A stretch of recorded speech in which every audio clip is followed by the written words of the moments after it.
effort is stipulated under Section 313 opportunities for non-business enterprises under the 15A, and how your procedures specifically diminish deficiencies within the diversity program.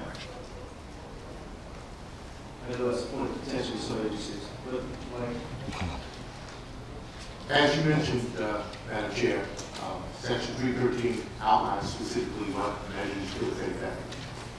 In an effort to ensure that waivers and other things, as we've heard from several members and also from the NWB community at large, aren't indiscriminately distributed, we ensure that a couple things happen. And it gets back to one of my slides that I gave you, which deals with contract compliance language. Okay? The language of the contract says the goal is X and Y. Then the contractor or whoever is the low bidder is expected to meet the goal. If they're not able to do that, then in our contracts, we list specifically what the good faith ethics are. We've also, to make sure that we have transparency, I won't say we've embellished, but what we have done is within the framework of 313, been a little bit more explicit, quite frankly, about what constitutes a good faith ethic.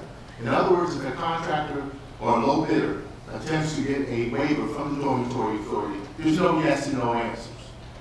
There's work that is reflected in terms of executing on that good faith ethic. Did you advertise, and then where did you advertise? Give us receipts of where you advertised that. Okay, if you solicited NWDs, we want to see the method on how you did it. We also want proof that you did it. Because everybody that you solicited, we're going to double check with them to ensure that they were solicited, when they were solicited. So we break down Section 313 to specifically as action items that a contractor or a low bidder must do in order to comply with the good faith ethic, to even be considered for a waiver.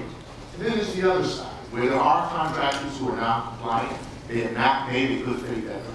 The authority has language in its contracts to bring that contractor in to engage him or her in conversations such as withholding payments, progress payments, preventing the contract from being closed out, That's right. and then even having a settlement